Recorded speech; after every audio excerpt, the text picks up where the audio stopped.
నేను రవికాంత్ హన్మకొండ జిల్లా ప్రధాన వార్తలు చూసినట్లయితే ప్రభుత్వ మాజీ చీఫ్ విప్ హన్మకొండ జిల్లా బీఆర్ఎస్ అధ్యక్షుడు దాస్యం వినయ్ భాస్కర్ జన్మదిన వేడుకలు ఘనంగా నిర్వహించారు. హన్మకొండ జిల్లా కేంద్రంలోని బీఆర్ఎస్ పార్టీ కార్యాలయంలో కేక్ కట్ చేసి బీఆర్ఎస్ శ్రేణులు సంబరాలు చేసిన పరిస్థితి కనిపిస్తూ ఉంది. దాంతోపాటు హన్మకొండలోని మిషన్ ఆసుపత్రిలో అన్నదానం నిర్వహించిన పరిస్థితి కనిపిస్తూ ఉంది. హన్మకొండ జిల్లా నుంచి మరో వార్త చూసినట్లయితే తెలంగాణ సోషలిస్ట్ స్టూడెంట్స్ అసోసియేషన్ ఆధ్వర్యంలో విద్యార్థులంతా కూడా పెండింగ్ స్కాలర్షిప్లు ఫీజు రియంబర్స్మెంట్ విడుదల చేయాలని డిమాండ్ చేస్తూ కాళోజీ జంక్షన్ నుంచి అంబేద్కర్ విగ్రహం వరకు భారీ ర్యాలీ నిర్వహించిన పరిస్థితి కనిపిస్తూ ఉంది.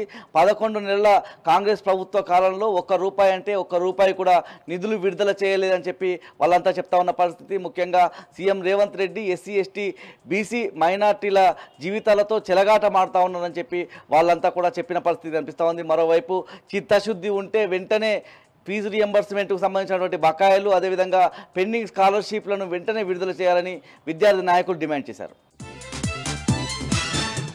జనగామ జిల్లా నుంచి ప్రధాన వార్తలను చూసినట్లయితే పాలకుర్తి మండల కేంద్రంలోని కమ్యూనిటీ హెల్త్ సెంటర్లో డాక్టర్లు నిర్లక్ష్యంగా పనిచేస్తూ ఉన్న పరిస్థితి కనిపిస్తూ ఉంది. ఉదయం 10 దాటిన తర్వాత కానీ వాళ్ళు కనిపించిన పరిస్థితి కనిపిస్తూ ఉంది. ముఖ్యంగా ఓపీ సేవలు 12 గంటల వరకే కొనసాగిస్తూ 12 తర్వాత ఒక రోగిని కూడా చూడని పరిస్థితి కనిపిస్తూ ఉంది.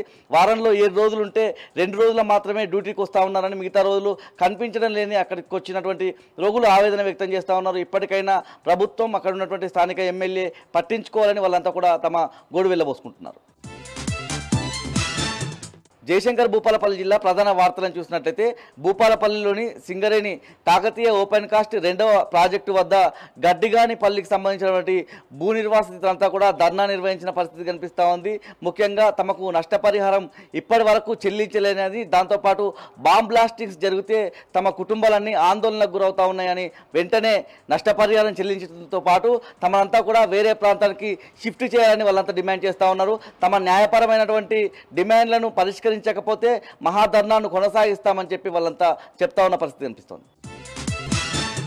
జయశంకర్ భూపాలపల్లి జిల్లా నుంచి మరో ప్రధాన వార్త చూసినట్లయితే జిల్లా కేంద్రంలో సిపిఎం పార్టీ ఆధ్వర్యంలో 3వ మహాసభలు జరుగుతూ ఉన్న పరిస్థితి కనిపిస్తూ ఉంది. ఈ క్రమంలోనే సిపిఎం సీనియర్ నాయకులంతా కూడా మీడియా సమావేశం నిర్వహించారు.